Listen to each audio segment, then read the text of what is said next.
আমি বিএনপি হয়ে বলতাছি, হয়তো বা বিএনপি লোকজন আমার প্রতিও খুশি হয় যে ফজলুর রহমান কি কয়। হ্যাঁ, বিএনপির কোন লোক তো উকিল যারা কেউ জেলে থাকে নাই, বা বড় নেতা যারা কেউ জেলে থাকে নাই। আমি যখন বললাম my lord he is a freedom fighter, বীর মুক্তিযোদ্ধা মাই লর্ড, সঙ্গে সঙ্গে প্রতিদ্বন্দ্বী উকিল ওইটা বললো মুক্তিযোদ্ধা কোনো জিনিস না, এগুলো ভুলে দেন, মুক্তিযোদ্ধা বাদ দেন, মুক্তিযুদ্ধ যদি না থাকে আমি বাঁচতে চাই না।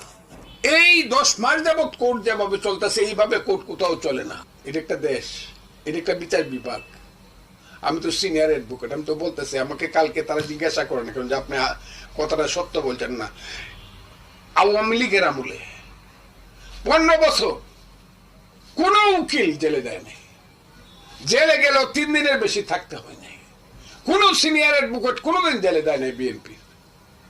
এমনকি বিএনপির কোন নেতা হাইকোর্টে যদি আসছে বেল হয় না এমন কোন নেতা নাই। 14 বছরের জেল আমি